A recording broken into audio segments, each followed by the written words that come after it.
Para poder empezar a hablar de conjuntos, vamos a empezar primero con lo básico. Por eso le ponemos generalidades.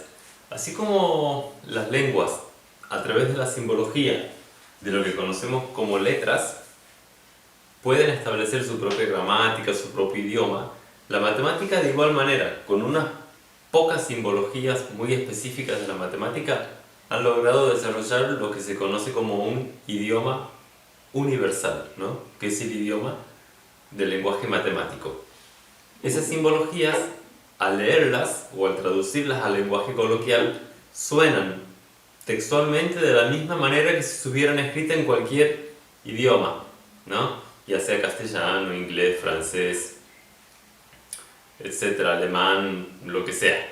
Entonces, vamos a ver primero que nada cuáles son esos símbolos matemáticos que definen después lo que es el lenguaje universal matemático. Esos símbolos son, o los más importantes por lo menos, los principales. Si tenemos x, ¿qué definimos como x? Cuando vemos ecuaciones, generalmente siempre ponemos x, ¿no? Que es el valor a encontrar, porque es la incógnita, es un número desconocido, un número cualquiera. Entonces, x es un elemento, un número cualquiera. Vamos a poner elemento. X es un elemento cualquiera, vamos a poner. ¿Sí? Podemos tener este otro símbolo, que es como una E, ¿sí? Nada más que no es una E así, sino vendría a ser como una C con una rayita en medio, como si fuera un tridente. Esto significa pertenece. Así como usted pertenece, también está su negación, que es no pertenece. También tenemos este otro que es como una C, que significa incluido, y la C tachada, que vendría a ser la negación, que es el no incluido. Esta misma C, pero al revés, significa incluye, que también tiene su negación, que es no incluye. Vamos a ver otra simbología. Esto que es como si fuera una A, significa o se lee para todo. Si tenemos dos puntitos solos, se lee, se verifica. Esta especie de E invertida significa existe, una diagonal, una raya, significa tal que. Después tenemos lo que se conoce como un condicional, que es una flechita así, como si fuera un igual con una flechita. Esto significa entonces, ¿no? O sea, si tengo esto, entonces aquello. Es un condicional. Si la flechita está hacia ambos lados, ya le llamamos bicondicional, que significa sí y solo sí. Lo leemos de esta manera. Sí y solo sí. ¿Va a pasar esto? Sí, solo sí pasa aquello. Vendría a ser como un ida y vuelta. Podemos tener otro símbolo que es como una montañita, que es I. ¿Sí? Se lee I. Esta otra se lee O. Si ese O tiene como una base, ¿sí? Se llama un O excluyente, y en la traducción sería como un O. O sea, ¿cuál es la diferencia entre este O y este O? Que en este O yo puedo decir, sí, es un 2 o 3, o ambos. ¿no? Un elemento X, supongamos, puede ser 2 o 3, o ambos, a lo mejor con 2 y con 3 me satisface la ecuación, ¿no? En cambio, este otro me dice no, es uno o es el otro, o es 2 o es 3, ambos no. O por ejemplo podría ser o es de día o es de noche, no puede ser de día y de noche, por más que sea de día, pero esté oscuro, es de día, ¿no? Porque me lo marca el horario, digamos, del tiempo, del día, del reloj, ¿no? No puede ser de día y de noche, como un ejemplo. Después tenemos otros símbolos que conocen, por ejemplo, que es menor. Si tiene una rayita aquí se lee menor o igual. Este otro que es mayor y el mayor o igual. Básicamente entonces con todos estos símbolos la matemática logra establecer un idioma que es universal y vamos a ver ahora un ejemplo, por ejemplo, cómo lo usamos. Veamos este ejemplo entonces. Tenemos esta simbología rara, ¿no? Que uno dice, ¿qué es esto? Pero a ver, traduciendo sobre los significados que veíamos de cada símbolo, ¿qué era esto? Existe. ¿Qué era la X? Un elemento. Esto se leía tal que. Entonces vamos a decir, existe un elemento tal que ese elemento pertenece, esta n significaba números naturales, y ese elemento es mayor o igual a 2. Entonces, ¿cuáles serían los números naturales mayores o iguales que 2? Escrito de otra manera. Y bueno, el 2, el 3, el 4, el 5, el 6, hasta el infinito, ¿no? Entonces, fíjense, en vez de decir existe un elemento tal que ese elemento pertenece a los números naturales y son mayores o iguales que 2, con esta propia simbología queda escrito y muy preciso todo lo que uno lo puede hablar en muchas palabras con tan solo unos contados símbolos. Veamos otro ejemplo. Fíjense, en este ejemplo, ahora lo tenemos escrito de manera coloquial y lo vamos a traducir al lenguaje matemático, al lenguaje simbólico. ¿Qué nos dice esto que está escrito aquí? Cualquier número cuyo triplo sea mayor o igual a 2. ¿Cómo lo podemos reducir a esto? Cualquier número. ¿Cuál era cualquier número?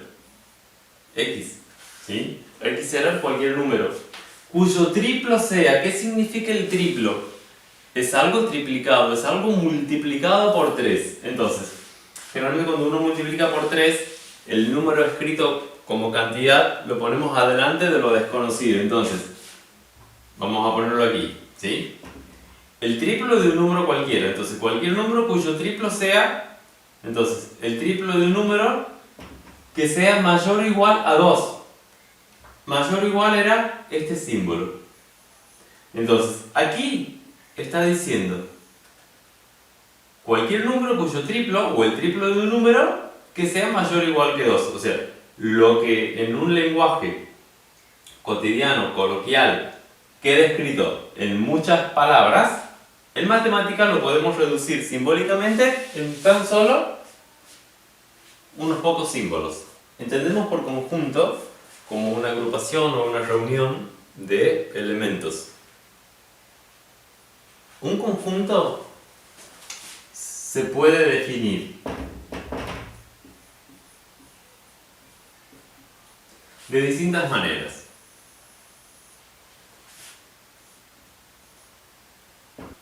Por enumeración o extensión, por propiedad o comprensión, y de forma gráfica. Por enumeración o extensión significa enumerando o nombrando sus elementos. Por propiedad o comprensión, estableciendo una propiedad o condición que deben cumplir todos sus elementos. y de la forma gráfica representando con un diagrama de Venn. Así se llama, diagrama de Venn. Entonces vamos a ver ahora con un ejemplo concreto cada una de las distintas formas de definir o representar un conjunto. Para definir un conjunto o nombrar un conjunto se utilizan las letras mayúsculas.